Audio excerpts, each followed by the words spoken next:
I had always prided myself on one thing: my driveway. Not for any fancy cars, not for any spectacular view, but because it was mine, paid for, permitted, and in the most basic sense mine.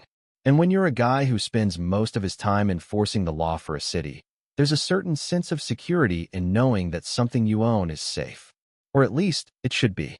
But that morning I walked outside, and, just like that, my city-issued black sedan was gone. Not misplaced. Not moved by a neighbor or a friend. Gone. It wasn't like someone had driven it off. No, it wasn't parked in a different spot.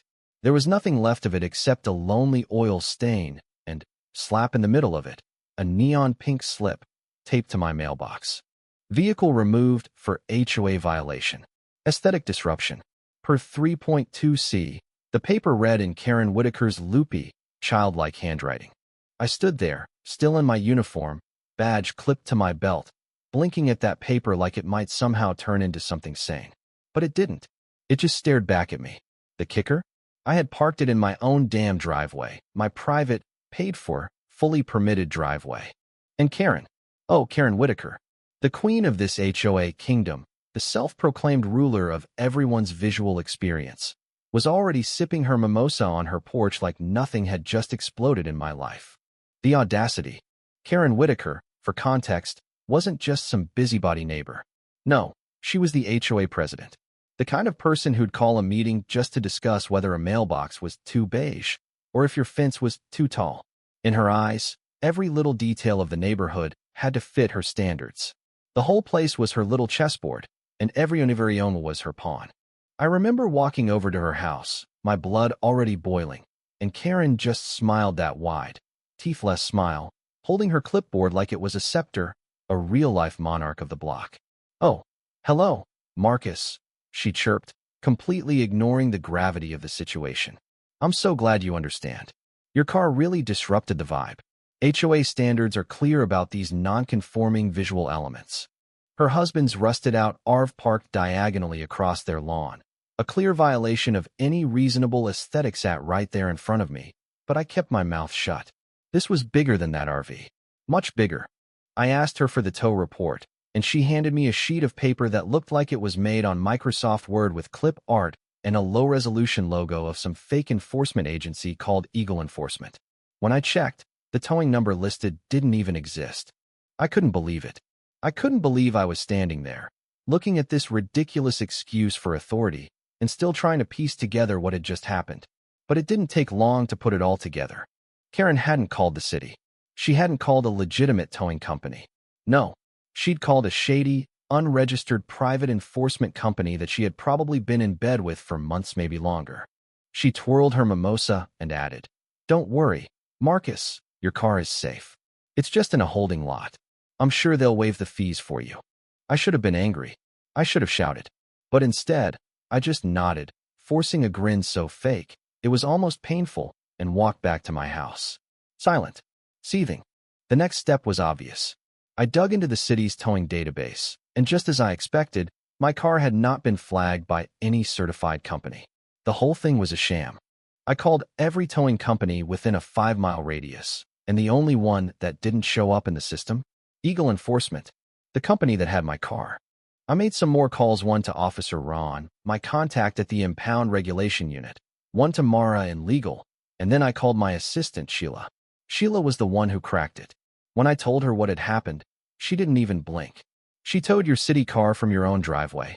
she asked, incredulous. I nodded. "She's cooked. Well done. Extra crispy." Sheila went to work digging through HOA bylaws, and in less than an hour, we found the smoking gun. Karen hadn't just broken a few rules. She had created her own version of them. And in doing so, she had violated multiple city laws, not just HOA standards. The worst part? The HOA had never filed their updated restrictions with the compliance board, meaning everything Karen had done was not only illegal, it was invalid. The more I dug, the more I realized that this wasn't just some petty HOA violation. This was a game of power, and Karen wasn't the only one playing it. I set up surveillance in my neighbor Tim's yard. Tim, a quiet guy who had no idea what was about to go down, let me hook up a camera facing the tow zone. I planted a GPS tracker in my replacement sedan just in case Karen tried again, and I even dropped a hidden AirTag under my driveway planter. 2 days later, Karen struck again. This time, it wasn't just my car. She'd instructed her private enforcement partner to slap pink tickets on anyone parked even slightly off-axis. A landscaper's trailer, a mom's minivan, anyone who looked like they might be an easy target. The tow truck circled the block like a shark, looking for its next victim.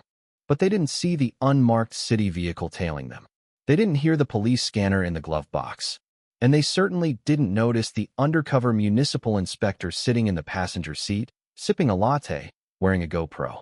I watched from the comfort of my porch as the tow truck pulled into a hidden lot behind a warehouse, exactly where I suspected it would go. I had all the proof I needed: illegal entries, unlisted fees, and the kicker, a signed contract between Karen Whitaker and Eagle Enforcement, with photos of my car. Karen had gone too far. The following morning, I hit back hard. I sent an email to every resident with a picture of my badge. And that night, the storm broke. The city arrived at Karen's house in full force: code enforcement, legal, towing compliance, armed with warrants, paperwork, and a long list of violations. Karen's mimosa shattered when she opened the door. But this was just the opening act. The real show came when Karen tried to act like nothing had happened. That evening, she threw a wine and cheese mixer for the HOA board, as if she hadn't just caused a citywide investigation. She smiled like nothing was wrong, talking about her vision for the neighborhood like she hadn't just crossed every line imaginable. I stood across the street, arms folded, watching it all unfold. Calm, because I knew how this story ended. Karen wasn't just a petty HOA president anymore. She was a full-blown dictator, using fear to control the neighborhood. But the neighborhood was waking up, and I was ready to give them the truth. By the time she tried to block off my driveway again with a row of construction cones, I had already filed my own complaint. I wasn't going to let her get away with this. I was the one who knew the law, and I was going to make sure she knew that too. The city's intervention came soon after, and with it, the walls started closing in on Karen. The final blow was when a retired federal judge who just happened to be one of my neighbors stepped in with irrefutable evidence, condemning her actions in front of everyone. Karen's reign came crashing down. But it didn't stop there. She tried to fight back. She sent out flyers, trying to paint herself as the victim. But the damage had been done. Neighbors stopped answering her calls. Her influence withered. And then, on the day of the community block party, she made one last attempt to claim power. She stood on her porch, holding a microphone like it was her stage, trying to rally support for her vision. The crowd didn't listen. They laughed. They mocked. And when a neighbor rolled in a miniature float made to look like a tow truck complete with a papier-mâché car and a cardboard sign reading Neighborhood Hall of Shame, Karen's face turned bright red. She ran inside, defeated. 2 days later, the official verdict came. The city revoked Karen's HOA powers. She was banned from holding any leadership role, and the HOA was fined for its illegal activities. Her empire had crumbled. I don't need to tell you how good it felt. The neighborhood felt lighter, free of the weight she'd placed on everyone's shoulders. For the first time in months, we could breathe. We could live without fear. Karen tried to come back, but she was never the same. The neighbors had already moved on. A new family moved in next door, and everything felt normal again. And me? I kept my distance. Because sometimes, the best revenge is peace. But I'd be lying if I said I didn't enjoy watching Karen fade into the background. Her attempts at regaining control, now just a sad, distant memory. So, tell me, Hat, do you think? Did I do the right thing? Should I have let it go? Or was Karen's empire just begging to fall? Leave a comment below. I want to hear your thoughts on this. And don't forget to share if you think Karen got what she deserved.